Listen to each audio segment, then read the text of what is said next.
Hello my dear viewers, welcome back to another video. My dear viewers, இன்னைக்கு Monday மோட்டிவேஷன்ல நம்ம பார்க்க போற அந்த நபரோட பேரு ஓப்ரா வின்ஃப்ரே. இவங்களை பற்றி சிம்பிளாக நம்ம சொல்லணும்னா இவங்க தான் அமெரிக்காவிலே முதலாக உருவெடுத்த ஒரு கருப்பின பெண் பில்லியனர் அப்படின்னு சொல்லிட்டு சொல்லலாம். அண்ட் ஒரு சாதாரண டிவி ஹோஸ்ட்டாக தன்னோட லைஃப்பை ஸ்டார்ட் பண்ணி இன்னைக்கு வேர்ல்ட்ஸ் மோஸ்ட் இன்ஃப்ளூயன்ஷியல் விமனாக இருக்கக்கூடிய ஒரு பெண். ஃபோர்ப்ஸ் பத்திரிக்கை வெளியிடுற டாப் 10 விமன்ஸ் லிஸ்ட்டில் எப்பவுமே இவங்களோட பேர் இருக்கும்னு சொல்லிட்டு சொல்கிறாங்க. அண்ட் இவங்க ஒரு ஆத்தர், ஒரு மோட்டிவேஷனல் ஸ்பீக்கர் அண்ட் ஒரு ஃபிலந்த்ராபிஸ்ட் அண்ட் ஒரு ப்ரொடக்ஷன் கம்பெனியோட சிஇஓ. இப்படி பன்முக தன்மையை கொண்ட ஓப்ரா வின்ஃப்ரேவோட சின்ன வயசு வாழ்க்கைன்றது நீங்கள் நினச்சி பார்க்குறத விட ஒரு கஷ்டமான வாழ்க்கையாக இருந்திருக்கு.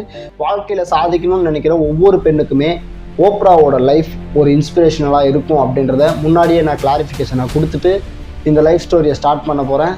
Let's get started.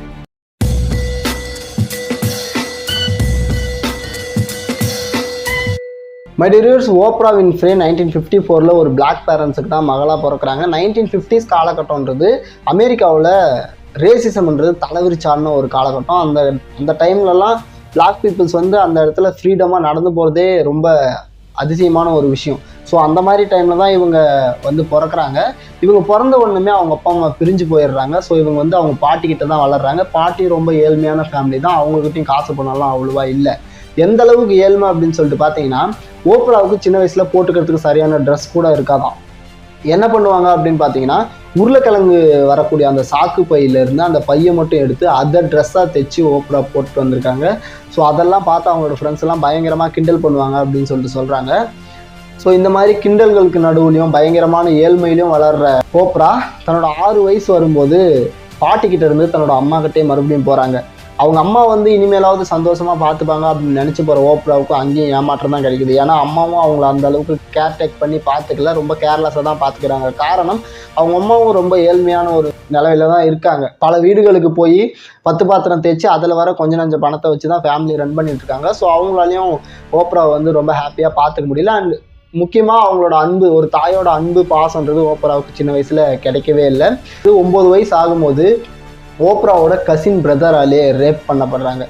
My dear viewers, அம்மாவோட அன்பு கிடைக்கல அப்படின்ற கொடுமை ஒரு பக்கம் இருக்க, ஏழ்மைன்ற கொடுமை இன்னொரு பக்கம் வருத்த, பல பேரால் செக்ஷுவல் அபியூஸ்ன்ற கொடுமை இன்னொரு பக்கம். ஸோ இப்படி பல கொடுமைகள் ஓப்ரா வின்ஃப்ரேவை சின்ன வயசுலேயே போட்டு படாத பாடுபடுத்துது. ஸோ இதே மாதிரி சமயத்தில் 14 வயசு ஆகும்போது ஓப்ரா வின்ஃப்ரே கர்ப்பமாகறாங்க. கர்ப்பமாகி ப்ரீமெச்சூர்டாக ஒரு ஆண் குழந்தையை பெற்றெடுக்கிறாங்க. பட் அந்த ஆண் குழந்தை இறந்து போகுது. ஸோ இதையும் ஓப்ரா வின்ஃப்ரே யாருக்கிட்டையுமே சொல்லலை. பட் ஓப்ரா வின்ஃப்ரேவுக்கு 15 வயசு ஆகும்போது அவங்க அம்மா இவங்களை தன்னால் வளர்க்க முடியாது அப்படின்னு சொல்லிட்டு அவங்க அப்பா கிட்ட கொண்டு போய் விட்டுறாங்க. பட் அவங்க அப்பா தன்னோட பொறுப்பை பார்த்துக்கிற ரெஸ்பான்சிபிலிட்டி அவர் எடுத்துக்கிறாரு. ஓப்ரா வின்ஃப்ரேயோட அப்பாவை பற்றி பேசணும்னா அவர் ரொம்ப ஸ்ட்ரிக்டான ஒரு ஃபாதராக இருந்திருக்காரு அப்படின்னு தான் சொல்கிறாங்க. ஸோ அவர் வாரத்துக்கு ஒரு புது புத்தகத்தை வாங்கிட்டு ஓப்ராவுக்கு கொடுப்பாங்களாம். ஓப்ரா சாப்பிட்றாங்களோ இல்லையோ, பட் வாரத்தில் ஒரு புக்கை அவங்க கண்டிப்பாக படித்து முடிச்சே ஆகணும் அப்படின்ற அளவுக்கு ஒரு ஸ்ட்ரிக்டாக இருந்திருக்காரு. ஓப்ராவோட ஃபாதர் ஒரு பார்பர் ஷாப்பில் தான் ஒர்க் பண்ணியிருக்காரு. பட் இருந்தாலும் தன்னோட பொண்ணு படிக்கணும் அப்படின்றதுல மட்டும் ரொம்பவே ஸ்ட்ரிக்டாக இருந்திருக்காரு. ஒரு நாளைக்கு 5 புதுசான வார்த்தைகள் கற்றுக்கலன்னா அன்னைக்கு நைட்டு ஓப்ராவுக்கு டின்னர் அவர் கொடுக்க மாட்டாராம். ஸோ அந்த அளவுக்கு ஸ்ட்ரிக்டான ஒரு ஃபாதராக தான் அவர் இருந்திருக்காரு. அதுக்கேற்ற மாதிரி ஓப்ராவும் நல்லா படித்து ஸ்கூல்லே டாப்பரான ஸ்டூடெண்ட்டாக வராங்க. ஓப்ராவுக்கு 17 வயசு ஆகும்போது டெனசி அப்படின்ற இடத்துல கருப்பின பெண்களுக்காகவே ஒரு அழகியல் போட்டிகள் நடத்துகிறாங்க. ஸோ அந்த அழகியல் போட்டியில் கலந்துக்கிட்டு ஓப்ரா வின்ஃப்ரே முதல் பரிசு ஜெயிக்கிறாங்க. ஸோ அந்த முதல் பரிசை வென்றது மூலிமா அவங்களுக்கு சின்னதாக ஒரு ஃபேம் கிடைக்குது. அந்த ஃபேமஸை பயன்படுத்தி ஒரு பிளாக் லோக்கல் ரேடியோ ஸ்டேஷனில் நியூஸ் ரீடராக வேலைக்கு சேர்றாங்க ஓப்ரா வின்ஃப்ரே. ஓப்ராவுக்கும் மீடியாவுக்குமான கனெக்ஷன் இங்கேருந்து தான் அவங்களுக்கு ஸ்டார்ட் ஆகுது. ஓப்ரா வின்ஃப்ரே தன்னோட காலேஜ் செகண்ட் இயர் முடிக்கிற வரைக்குமே இந்த லோக்கல் ரேடியோ ஸ்டேஷனில் ஒர்க் பண்ணிட்டு இருக்காங்க. காலேஜ் படிச்சுட்டு இருக்கும்போதே ஓப்ரா வின்ஃப்ரே ஒரு பேச்சு போட்டியில் வின் பண்ணுறாங்க. அப்படி வின் பண்ணுறது மூலிமா டெனசி யூனிவர்சிட்டியில் ஃபுல் ஸ்காலர்ஷிப்பில் படிக்கிறதுக்கான அவங்களுக்கு ஒரு வாய்ப்பு கிடைக்குது. ஸோ அந்த ஸ்காலர்ஷிப்பை யூஸ் பண்ணி டெனசி யூனிவர்சிட்டியில் கம்யூனிகேஷனில் தன்னோட யூஜி டிகிரியை முடிக்கிறாங்க ஓப்ரா வின்ஃப்ரே. காலேஜ் படித்து முடிச்சதுமே நேஷ்வல்லில் இருக்கிற WLAC டிவியில் ஓப்ராவுக்கு நியூஸ் ஆங்கராக வேலை கிடைக்குது. ஸோ அந்த மாதிரி சமயத்தில் ஃபஸ்ட் அண்ட் யங்கஸ்ட் ஃபீமேல் ஆங்கர்னால் அது ஓப்ரா வின்ஃப்ரே தான் அப்படின்னு சொல்லிட்டு சொல்கிறாங்க.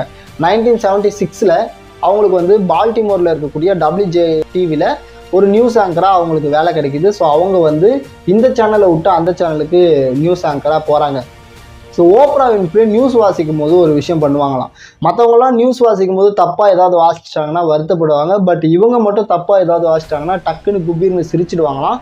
ஸோ அதுதான் இவங்களோட நேச்சுரலான சுபாவம் அப்படின்னு சொல்கிறாங்க. அது மட்டும் இல்லாமல் சோகமான நியூஸ் ஏதாவது வாசிச்சாங்கன்னா டக்குன்னு அவங்கள மீறியும் அவங்களுக்கு கண்ணீர் வந்துடும் அப்படின்னு சொல்கிறாங்க. சந்தோஷமான நியூஸ் ஏதாவது வாசிச்சாங்கன்னா டக்குன்னு அவங்கள மீறியும் சிரிச்சிடுவாங்க அப்படின்னு சொல்கிறாங்க. ஸோ இதெல்லாம் நோட் பண்ண WJS TV என்ன பண்ணுறாங்கன்னு பார்த்தீங்கன்னா, ஓப்ரா வின்ஃப்ரேவை நீ நியூஸ் வாசிக்கிறதுக்கெல்லாம் செட் ஆக மாட்டா, உனக்கெல்லாம் பீப்புள் டாக் ஷோ தான் செட் ஆகும் அப்படின்னு சொல்லிட்டு அதே சேனலில் ரிச்சர்ட் ஷர் அப்படின்னு சொல்லப்படுற நபர் நடத்திட்டு இருந்த ஒரு சாதாரணமான ஒரு டாக் ஷோவுக்கு அவங்கள ஆங்கராக அனுப்புகிறாங்க. ஸோ ஆங்கராக போனாலையும் அந்த ரொம்ப லோ ரேட்டடாக இருந்த அந்த ஒரு டாக் ஷோவை இவங்களோட பேச்சாற்றல் மூலிமா ஒரு நல்ல ஸ்டேஜுக்கு கொண்டு வராங்க ஓப்ரா வின்ஃப்ரே. இவங்களோட பேச்சாற்றலை பார்க்குறதையும் மக்கள் கூட கம்யூனிகேட் பண்ணுற விதத்தையும் பார்த்த சிகாகோவில் இருக்கக்கூடிய WLS டிவின்னு சொல்லப்படுற டிவி சேனல், அவங்க சேனலில் AM சிகாகோ அப்படின்னு சொல்லப்படுற ஒரு மார்னிங் டாக் ஷோவை ஹோஸ்ட் பண்ணுற வாய்ப்பை ஓப்ராவுக்கு கொடுக்குறாங்க. இது வரைக்கும் ஆங்கராகவும் இது வரைக்கும் நியூஸ் ரீடராகவுமே இருந்துட்டு வந்த ஓப்ரா வின்ஃப்ரேவுக்கு முதலாக 1984 ஒரு டாக் ஷோவை ஹோஸ்ட் பண்ணுறதுக்கான வாய்ப்பு கிடைக்குது. ஸோ அதை சரியாக பயன்படுத்திக்கிட்ட ஓப்ரா வின்ஃப்ரே தன்னோட திறமையான பேச்சாற்றல்னாலையும் மக்கள் கூட ஈஸியாக கம்யூனிகேட் பண்ணுற அந்த டேலண்ட்னாலையும் லாஸ்ட் ரேட்டிங்கில் இருந்த அந்த AM சிகாகோ அப்படின்ற டாக் ஷோவை சிகாகோவிலே top rated and number 1 talk ஷோவாக 3 மாதத்தில் கொண்டு வராங்க ஓப்ரா வின்ஃப்ரே. ஸோ ஓப்ரா வின்ஃப்ரேவோட அசுர வளர்ச்சியை பார்த்த அந்த டிவி சேனல் ஒரே வருஷத்தில் AM சிகாகோ அப்படின்னு இருந்த அந்த டாக் ஷோவோட பேரை ஓப்ரா வின்ஃப்ரே டாக் ஷோ அப்படின்னு சொல்லிட்டு மாற்றி வைக்கிறாங்க.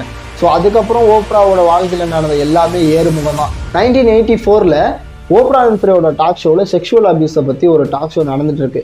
ஸோ பல மில்லியன் பீப்புள்ஸ் அதை லைவ்ல பார்த்துட்டு இருக்கு. அதே சமயத்தில் தன்னோட ரெப்புடேஷன் என்ன பாதிப்பு வந்தாலும் பரவாயில்ல அப்படின்னு சொல்லிட்டு தான் 9 வயசுல தன்னோட கசினாலே ரேப் பண்ணப்பட்டதையும் 14 வயசுல ப்ரீமெச்சூர்டா ஒரு குழந்தைய பெற்றெடுத்ததையும் அந்த குழந்தை இறந்து போனதையும் பற்றி ஓப்பனாக பேசுகிறாங்க ஓப்ரா வின்ஃப்ரே. ஸோ இதெல்லாம் பார்த்துட்டு இருந்த பல பெண்கள் தங்களுக்கும் சின்ன வயசுல நடந்த செக்ஷுவல் ஹராஸ்மெண்ட் பற்றின விஷயத்த ஓப்பனாக பேச ஸ்டார்ட் பண்ணுறாங்க. ஸோ இதெல்லாம் பார்த்த US கவர்மெண்ட் அது வரைக்கும் அமெரிக்காவில் இல்லாத ஒரு சட்டத்தை புதுசாக ஏற்றுறாங்க. என்ன அப்படின்னு சொல்லிட்டு பார்த்தீங்கன்னா, அது வரைக்கும் அமெரிக்காவில் பெண் குழந்தைகளுக்கான வன்கொடுமை தடை சட்டம்னு சொல்லிட்டு ஒரு சட்டமே கிடையாது. ஸோ இந்த டிவி ஷோவை பார்த்துட்டு அதில் பெண்களுக்கு சின்ன வயசில் இந்த அளவுக்கு ஹராஸ்மெண்ட் நடக்குது அப்படின்றத தெரிஞ்சுக்கிட்ட US கவர்மெண்ட் அதுக்கப்புறமா பெண் குழந்தைகளுக்கான வன்கொடுமை தடை சட்டத்தை புதுசாக இயற்றுறாங்க. ஸோ அதுக்கு ஓப்ரா பில் அப்படின்னு சொல்லிட்டு பேரும் வைக்கிறாங்க. இந்தியாவில் எப்படி போக்சோவோ அதே மாதிரி தான் அமெரிக்காவில் ஓப்ரா பில் அப்படின்னு சொல்லப்படுற அந்த சட்டம். அதுக்கப்புறமா இவங்க நடத்தின ஒவ்வொரு டாக் ஷோவுமே சூப்பர் டூப்பர் ஹிட்டு. கிட்டத்தட்ட 32 நாடுகளில் இவங்களோட டிவி ஷோ டெலிகாஸ்ட் ஆகும் அப்படின்னு சொல்லிட்டு சொல்கிறாங்க. அதுக்கப்புறம் ஓப்ரா வின்ஃப்ரே அந்த டாக் ஷோ நடத்ததை விட்டு தனியாகவே தான் சொந்தமாக ஒரு ப்ரொடக்ஷன் கம்பெனியும் ஸ்டார்ட் பண்ணுறாங்க. படங்கள்லையும் நிறைய படங்களில் நடிக்க ஆரம்பிக்கிறாங்க. ஸோ ஒவ்வொன்றுமே அவங்களோட வாழ்க்கையில் வெற்றியாக தான் அமையுது. 2004 2011 வரைக்குமே இவங்க தான் வேர்ல்ட்ஸ் மோஸ்ட் பவர்ஃபுல் விமன் அப்படின்னு சொல்லிட்டு டைம் மேகசின் அட்ரஸ் பண்ணியிருக்காங்க. இவங்களோட பவர் எந்த அளவுக்கு இருந்துச்சு அப்படின்னு சொல்லிட்டு ஒரு ரியல் லைஃப் எக்ஸாம்பிள் சொல்லணும் அப்படின்னா, ஒரு இன்டர்வியூவில் ஓப்ரா வின்ஃப்ரே சிரிச்சுக்கிட்டே ஒரு ஃபன்னுக்காக தனக்கு ஹாம்பர்கர் சாப்பிடவே பயமாக இருக்குது அப்படின்னு சொல்லிட்டு சொல்கிறாங்க. ஸோ அந்த ஹாம்பர்கர் அப்படின்னு சொல்லப்படுறது பீஃபை யூஸ் பண்ணி செய்யக்கூடிய ஒரு பர்கர். ஸோ அவங்க அப்படி சொன்ன ஒரே காரணத்தினால அந்த நாட்டில் பீஃப் மார்க்கெட்டிங்கே பயங்கரமாக அடிவாங்க.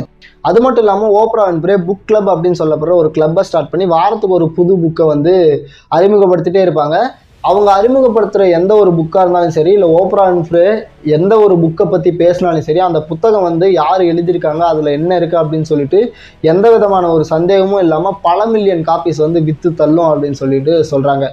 மை டியர் வியூவர்ஸ், தன்னோட சின்ன வயசில் போட்டுக்கிட்டு ஒரு ட்ரெஸ்ஸை கூட இல்லாமல் உருளைக்கிழங்கு வந்த சாக்கு பையே ட்ரெஸ்ஸாக தைச்சு போட்டுருந்த ஓப்ரா வின்ஃப்ரே இன்னைக்கு 434 கோடி ரூபாய் மதிப்பு கொண்ட வீட்டில் வாழ்ந்துட்டு இருக்காங்க. ஓப்ரா வின்ஃப்ரேவுக்கு இப்போ 70 வயசு. இன்னொரு 10 வருஷம் அவங்க வாழ்வாங்க அப்படின்னு சொல்லிட்டு கணக்கு எடுத்துக்கிட்டாலையும் அந்த 10 வருஷத்துக்கும் ஒரு நாளைக்கு ஒரு புது ட்ரெஸ் போடுற அளவுக்கு அவங்க கிட்ட பணம் இருக்குது.